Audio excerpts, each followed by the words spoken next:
Atlanta has 3 All-Stars. Orlando has 3 All-Stars. Number one, Kristaps Porzingis is not an all-star anymore. Nothing I saw towards the end of last season shows me that he's an all-star. This is He's a not an guy All-Star level player that he could not start in the playoffs, Joel.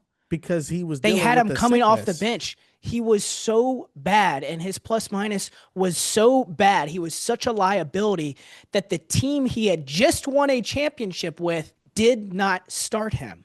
They What did played him. Desmond Bane do in the playoffs? So I'm he's gonna get not. to So Desmond. he's not good. I'm talking about one team has 3 All-Stars and the other one doesn't. Kristaps Porzingis is not an All-Star anymore. If last time I checked, Jalen Johnson hasn't made an All-Star team yet. He's an All-Star caliber player. 100% he's an all-star caliber player. But you talk about fit as well. Fit on top of the Kristaps Porzingis point. Well, Orlando Magic were last in three-point shooting percentage the past couple years. They went out and got one of the best shooters in the NBA. I One think guy. that's a good fit. I think that's a good Yes, fit. it is. It is a good fit. The Atlanta Hawks needed somebody to alleviate pressure off of Trae Young.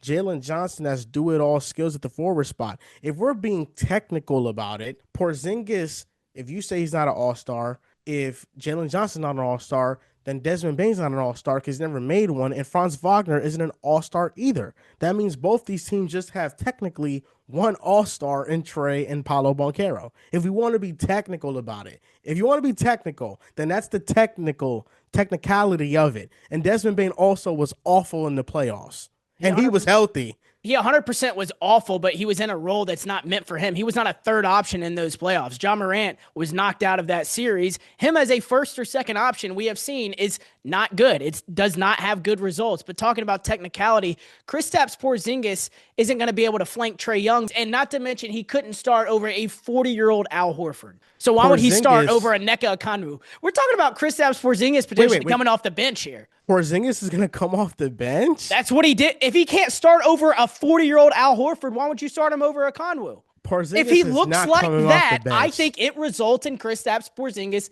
getting benched 3 months into the season. If he we're in 3 different timelines here.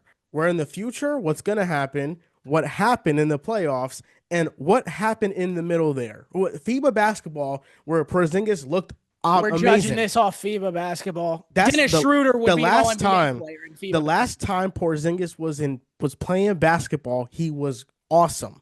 That is what I'm saying. The last time he played basketball, he was awesome. He was dealing with the sickness. That's why he was playing so poorly. But throughout the entire regular season for the Celtics, he's always been their third most valuable player. He was very valuable to them in a regular season. We're talking about the regular season right now. You cover the NBA for a living. I do too. We turn on a FIBA game this month, and 9 times out of 10, I would not be able to name 3 guys on the court with Kristaps Porzingis. And you wouldn't be able to either. I'm not bringing FIBA basketball into this conversation. That matters. The last time we saw him, if it matters, then Dennis Schroeder would be a $200 million player because for Germany, he is that good. I'm just talking about the last time he was on an NBA court, he was unstartable. And Dennis Schroeder is a really good player. And Alperen Şengün right now is dominating FIBA, and he's an all-star player.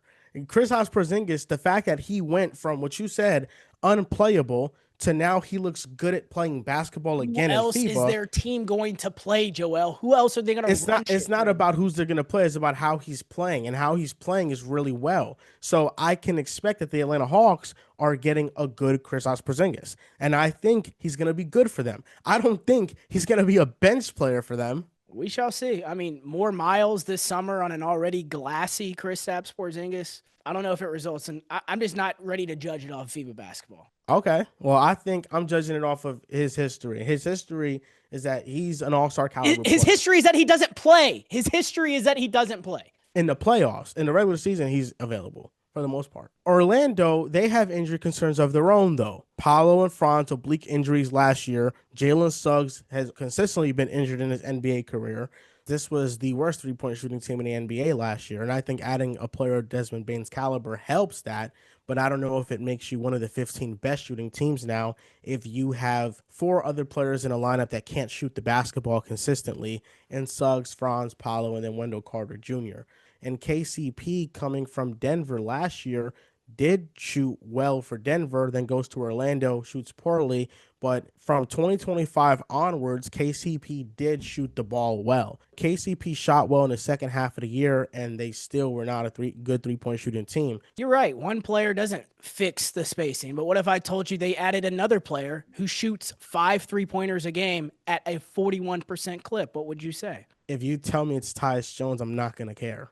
Tyus Jones takes 5 a game at a 31% clip. That is 2 players who shoot above 40% and can solve problems like that. And Tyus Jones does not matter to me in this equation. He does not matter. A team that literally doesn't have a point guard outside of Jalen Suggs. They add a point guard and a guy who fixed the shooting woes, and he just doesn't matter. I don't think Tyus Jones is that good. I think there's a reason why he's not a starter.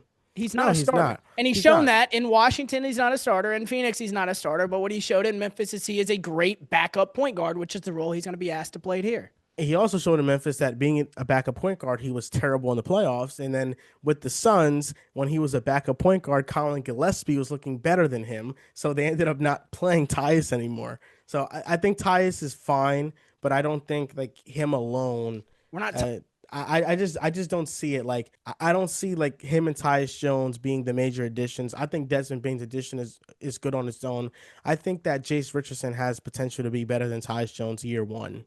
It's not outrageous, but I'm just saying, as far as Orlando, if you would have swapped out Cole Anthony, Kentavious Caldwell-Pope, Gary Harris for Desmond Bane, Tyus Jones, and you re-sign the guys you need to re-sign, you would take that trade 100% of the time. You cannot argue this team has gotten better. So if they're not going to be better than the Atlanta Hawks, what record does it take for them to finish behind Atlanta, in your opinion? In the regular season, I think they could finish with a better record than Atlanta just because Atlanta has injury concerns with Porzingis. That's what we've been talking about, Jordan. Yes. But no, you've been talking about the playoffs, and that's why you just brought up Tyus Jones in the playoffs. I wasn't the only one because you brought up Porzingis first. That's why I brought up Tyus Jones. Yeah, because you're propping up Tyus Jones, but you were just dismissing Porzingis this entire time. But I think that they're going to hover around the 50-win mark. I think they're going to be a team once again led by their defense. That's what I think is going to be their calling card. Yeah. And this is going to be like a 52-win team. They're going to be a 50-win team. It's going to be 50 to 52 wins,